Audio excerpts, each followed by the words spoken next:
Estimados irmãos espíritas e não espíritas, sejam bem-vindos ao nosso canal. Inscreva-se, compartilhe, avalie. Saúdo a todos os irmãos da Seara Espírita Allan Kardec, em Gravatá, Pernambuco, abraçando a todos e a cada um com renovada alegria e desde já convidando-os para juntos reflexionarmos sobre mais um tema da doutrina dos espíritos. A tradição católica ensina que todas as vezes que se vai pela primeira vez a uma igreja, tem-se o direito de fazer 3 pedidos. A partir dessa lógica, decidi que todas as vezes que for pela primeira vez numa casa espírita, tenho o dever de fazer 3 agradecimentos. A Deus pela oportunidade, a Jesus pela condução do meu comportamento e aos bons espíritos por inspirarem aquele que me convidou. Por isso, agradeço ao amigo Wanderson pelo convite. Manda-lhes dizer a benfeitora Glorinha: quando se fala em perfeição, de imediato somos remetidos às coisas materiais, imaginando-as sem retoque, perfeitas na concepção e na harmonia. Nada existe de errado nesse modo de pensar. Contudo, precisamos ir além e pensarmos na perfeição da alma, imortal, em permanente caminhada rumo ao infinito. Tendo a liberdade de escolher o tema, inspirado na fidelidade ao Evangelho de Jesus, escolhi conversarmos um pouco sobre a Academia da Alma. Há muito tempo, esse tema me era sugerido pela mentora, e eu fui postergando por diferentes razões. Mas hoje entendo que ele deveria ser apresentado aqui e agora. Como de praxe, buscamos uma base evangélico-doutrinária para subsidiar a reflexão. E a base evangélica encontramos-la no versículo 48 do capítulo 5 do Evangelho de Mateus, que reproduz a seguinte fala de Jesus: Sede vós perfeitos, como é perfeito o vosso Pai que está nos céus. Relembrando o contexto dessa fala, que é o do Sermão das Bem-aventuranças, ou Sermão do Monte, que eu considero uma espécie de manual de conduta de todo cristão.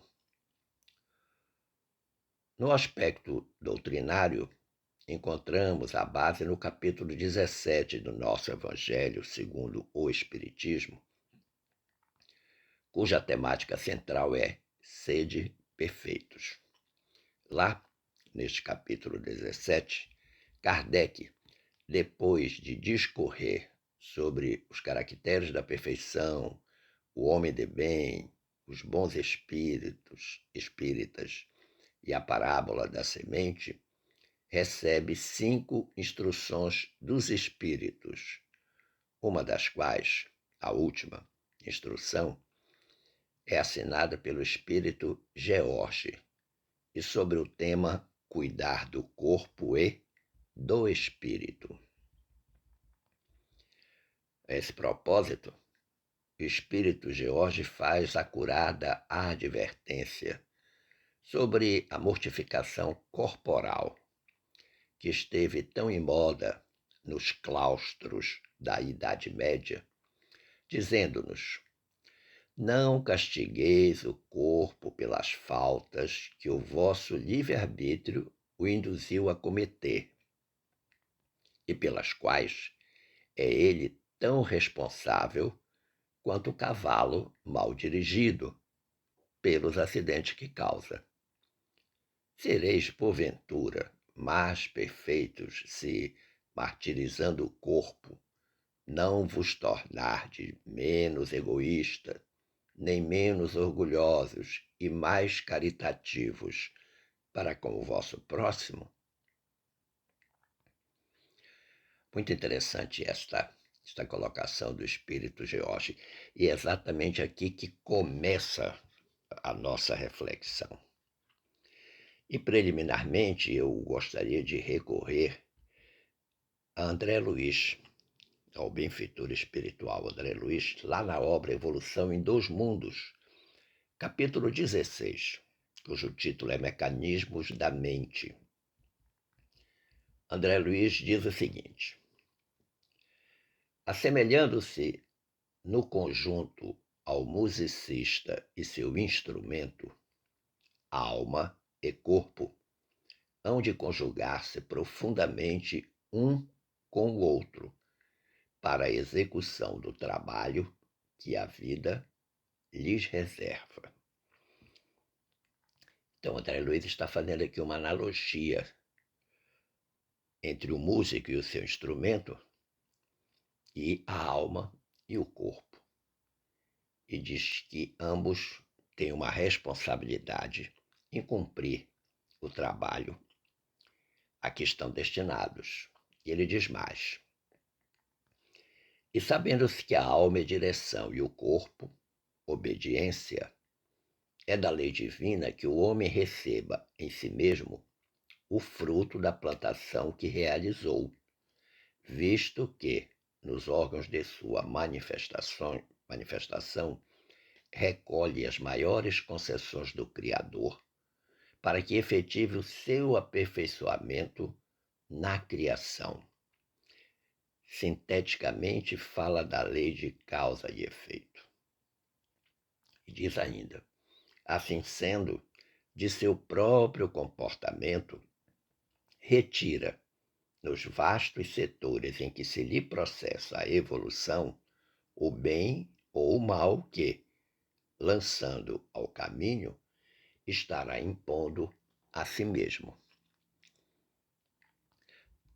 É muito interessante essa reflexão de André Luiz, porque ela coloca exatamente a lei de causa e efeito de uma forma absolutamente clara, límpida, transparente. Nós colheremos tudo aquilo que plantarmos, de bom e de mal. A nossa passagem pela existência humana, ela deve ser marcada por escolhas corretas, bem feitas, acertadas, para que nós possamos receber daquilo que escolhermos os bons dividendos, os bons frutos. Se escolhermos mal, evidentemente, que receberemos maus frutos, maus dividendos. Mas é uma pergunta que todos devemos nos fazer: por que o corpo espiritual é importante? Nós temos um corpo físico e temos um espírito, que, quando encarnado, denominamos de alma. O benfeitor Emmanuel, numa obra intitulada Emmanuel, o Próprio, nesta obra tem um capítulo de número 24 chamado Corpo Espiritual, e do qual extraí o seguinte fragmento: o corpo espiritual não retém somente a prerrogativa de constituir a fonte da misteriosa força plástica da vida, a qual opera a oxidação orgânica.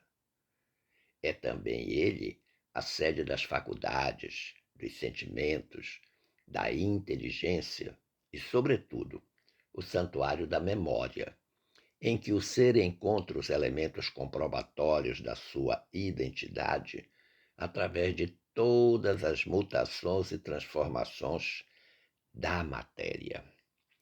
Belíssima explicação de Emmanuel acerca do papel do espírito, da alma, no corpo físico.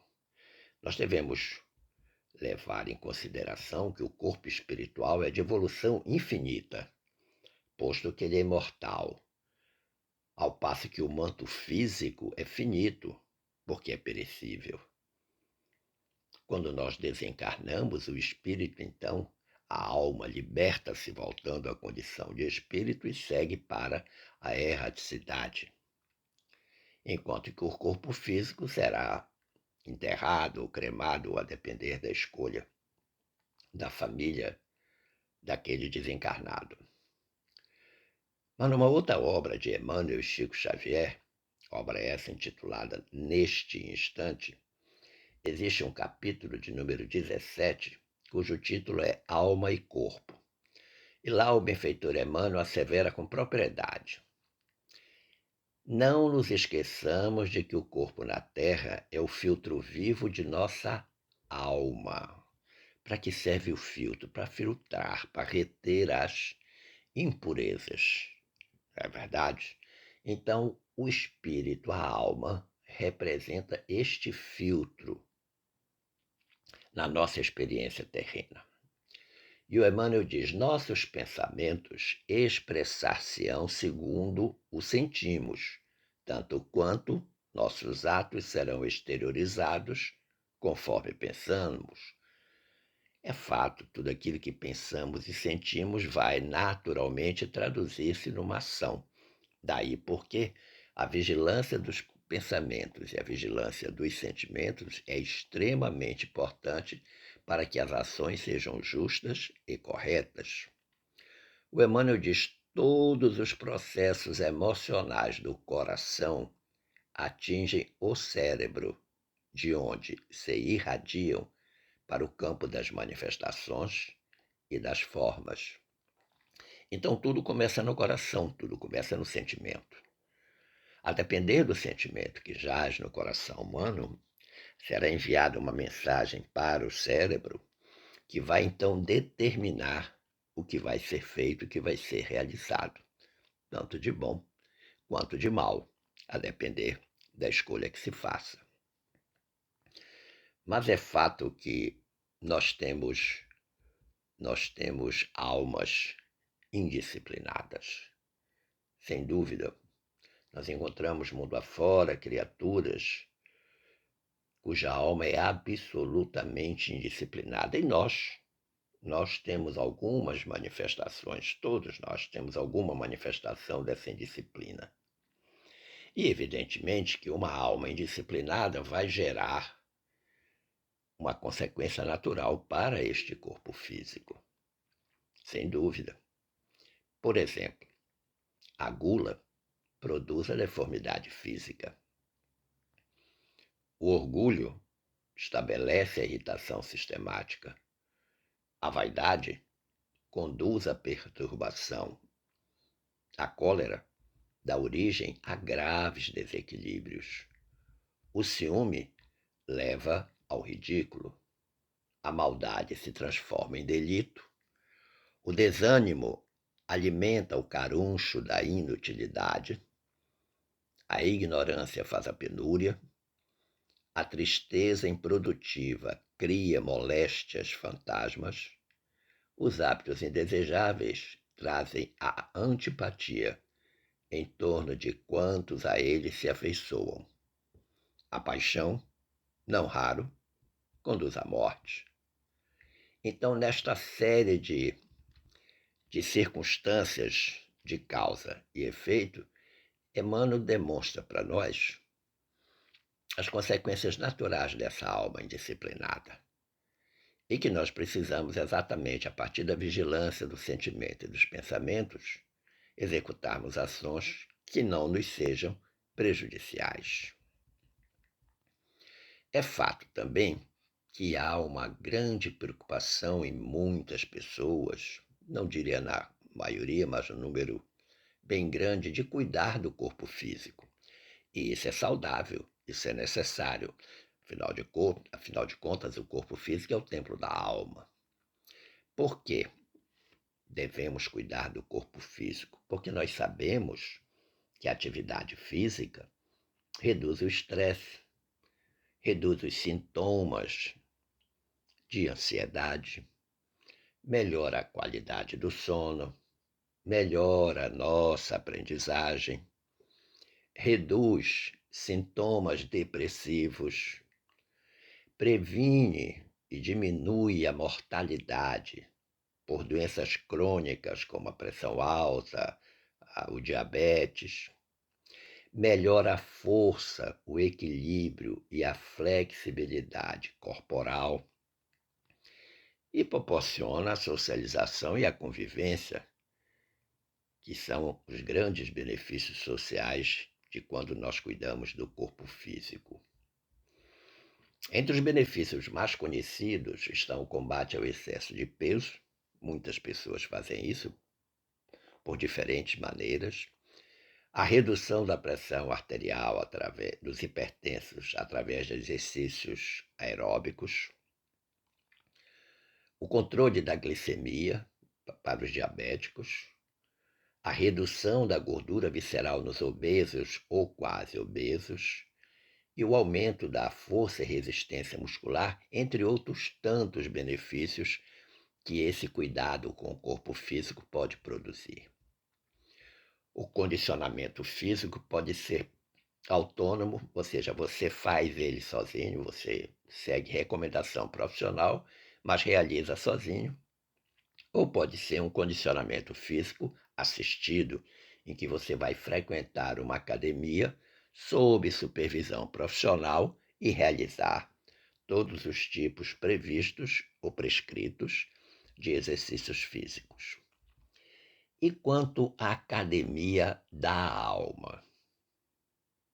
Como devemos fazer? Eu creio que a nossa primeira preocupação deve ser com os sentimentos. Cada sentimento emite raios e forças intangíveis que lhe serão característicos. E com detalhe, o sentimento nós não vemos, ou melhor, os outros não veem. E muitas vezes nós dissimulamos com grande maestria os sentimentos que estamos produzindo. Somos nós, então, neste aspecto, que montamos a nossa própria academia da alma, observando alguns exercícios que devemos cultivar, como, por exemplo, o da bondade, o da compreensão, o da alegria. São exercícios para a alma que são importantíssimos nesta academia que nós montemos interiormente. Por quê? Porque nessas atividades, nós possuímos um manancial das energias necessárias ao soerguimento e elevação da alma para Deus. Deus, esse Pai misericordioso e absolutamente extraordinário. Mas é preciso reconhecer também que na vida tudo é uma questão de equilíbrio. Nem o corpo mergulhado inteiramente na terra, nem o espírito integralmente absorvido na contemplação do firmamento. Nem tanto ao mar, nem tanto à terra. Nós devemos administrar a nossa vida de sorte que haja uma parceria equilibrada entre a alma e o corpo. O benfeitor Emmanuel, na obra Alma e Luz, enfecha algumas deduções simbólicas da relação corpo e alma. Ele diz: a alma é comparável ao motor, o corpo é o veículo. A alma é comparável ao motor, o corpo é o veículo. A pergunta é: o veículo anda com o motor quebrado? Anda sem óleo? Desajustado nas suas funções básicas? Claro que não. O Emmanuel diz: a alma é o timoneiro, o corpo é a embarcação. E devemos nos perguntar: sem timoneiro, a embarcação chega ao destino estabelecido? Seguramente não. A alma é a raiz, O corpo é o tronco. Pergunta-se: árvore de raízes apodrecidas mantém-se de pé? A alma é a fonte dos nossos ideais. O corpo é o buril de trabalho com que nos conduzimos, pela própria vontade, às atividades do bem ou do mal, conforme nossas escolhas. Pergunta-se: como têm sido nossas escolhas na presente reencarnação? Uma sinfonia harmoniosa ou um conjunto de sons desencontrados? A alma é a lanterna da paz. O corpo é o refletor de nossas disposições íntimas para servi-la ou conturbá-la. O que temos refletido ultimamente a partir de nossos pensamentos e de nossos sentimentos? O que temos projetado para as outras pessoas? Qual seria, então, o grande objetivo da Academia da Alma? Aí eu me encontrei numa mensagem que o Chico psicografou no dia 19 de julho de 1990, na cidade de Uberaba, em Minas Gerais. Mensagem essa trazida pelo seu benfeitor espiritual Emmanuel. O que é que o Emmanuel nos trouxe através da pena mediúnica do Chico Xavier?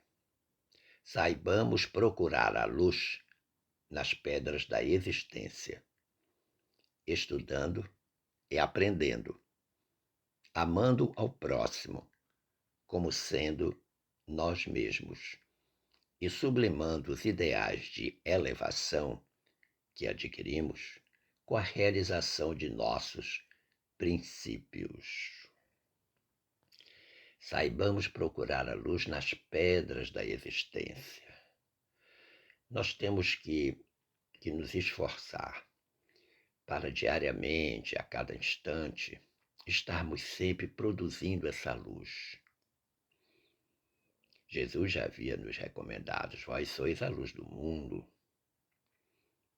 Agora, para isso, como diz o Emmanuel, nós vamos ter que estudar e aprender e realizar a grande parte prática que é amar o próximo e amá-lo como amamos a nós mesmos.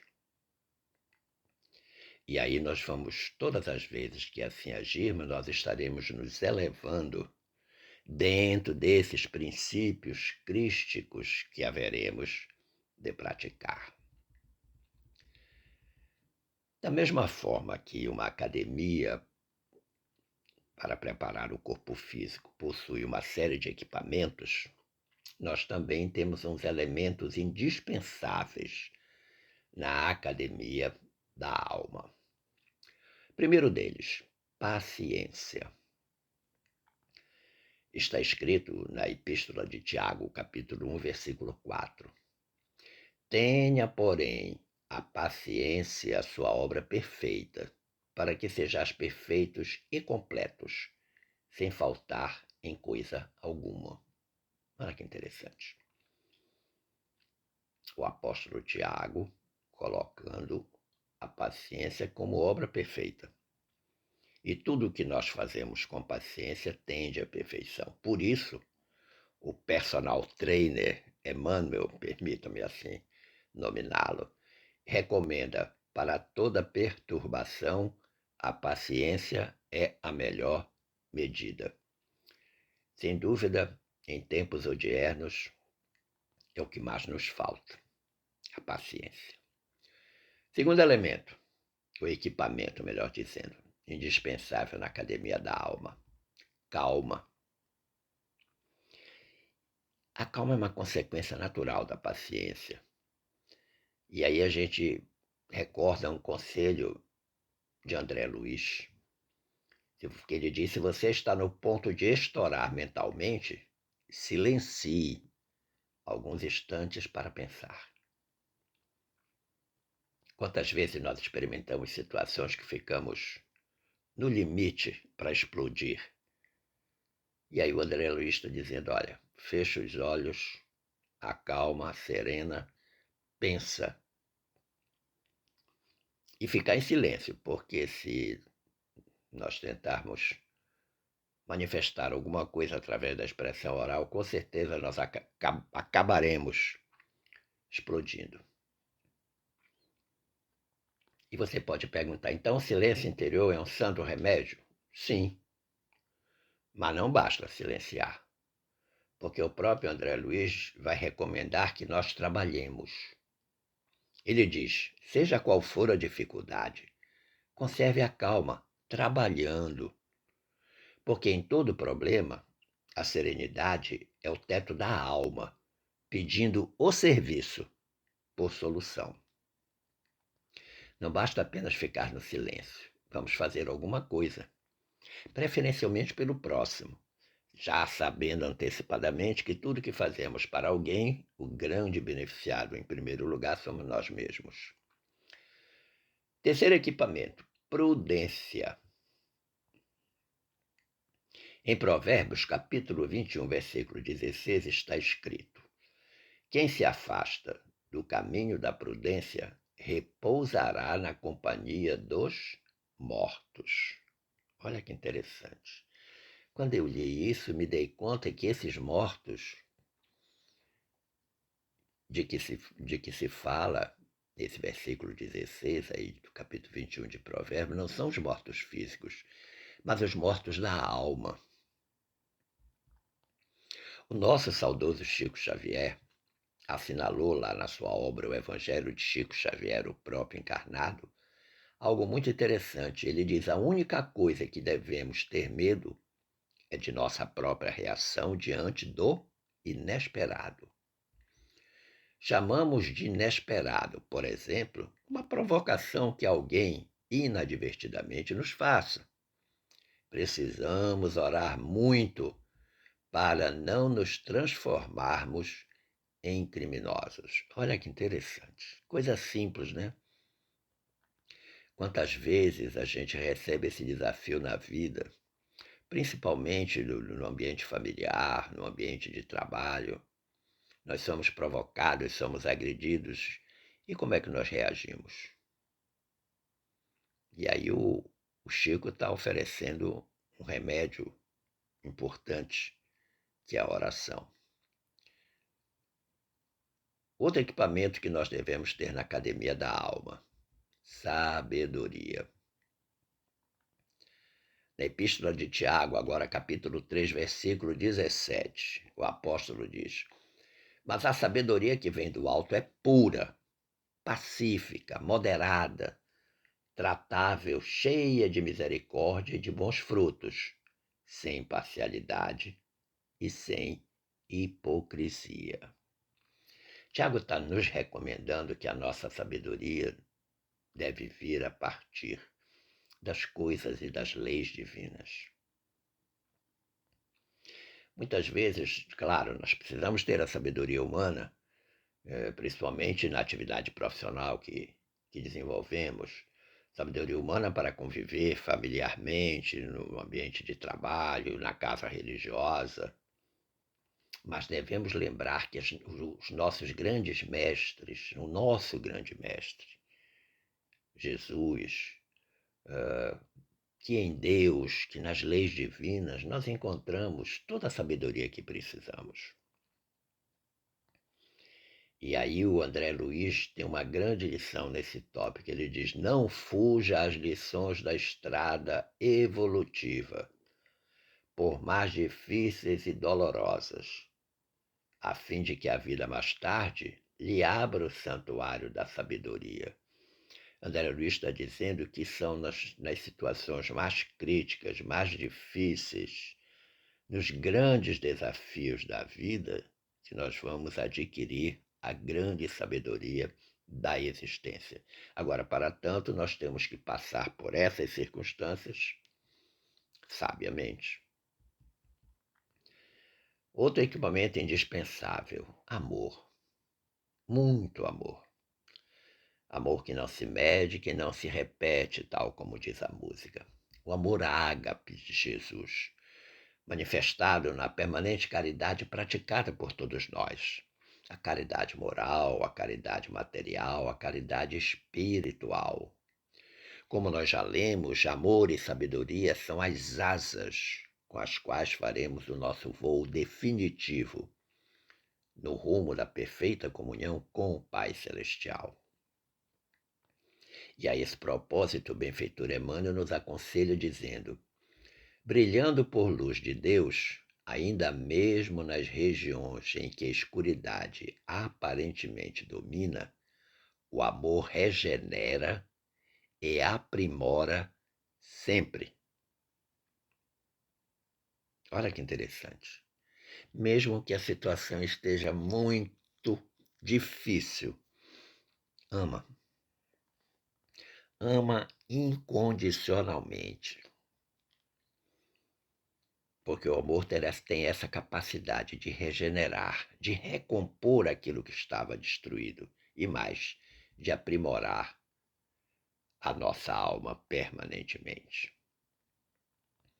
Esperando ter contribuído para o entendimento deste tema, Academia da Alma, eu agradeço o carinho, da atenção e das boas vibrações dispensadas e desejo que fiquemos todos em paz com Jesus.